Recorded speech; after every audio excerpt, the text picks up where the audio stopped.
In regard to our chat about slave owners, my point was that if you have one slave owner and hundreds of slaves, what would be stopping the slaves from attacking the master if he was overly harsh on one of the slaves?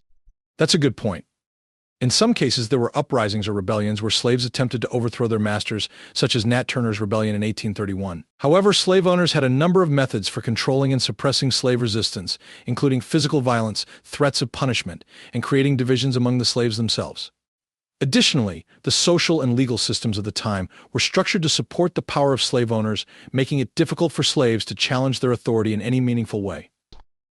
You'd think the being outnumbered part would make slave owners think better about abusing them. It's possible that some slave owners did take their outnumbered position into consideration when it came to how they treated their slaves. However, it's important to remember that slavery was built on a system of power and control, and slave owners had a variety of tools at their disposal to maintain that control. They could use physical violence or the threat of violence to keep slaves in line. Or they could use psychological tactics such as manipulation and fear to maintain their dominance.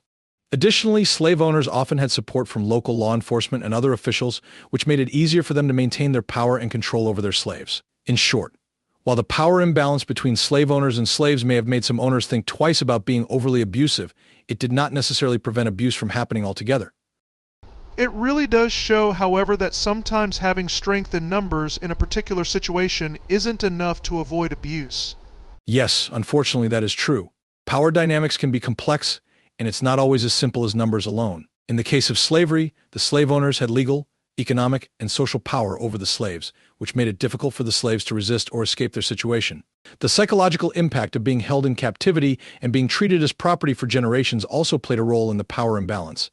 However, despite these challenges, many slaves did resist and fight back in various ways, including through rebellions, sabotage, and escape attempts.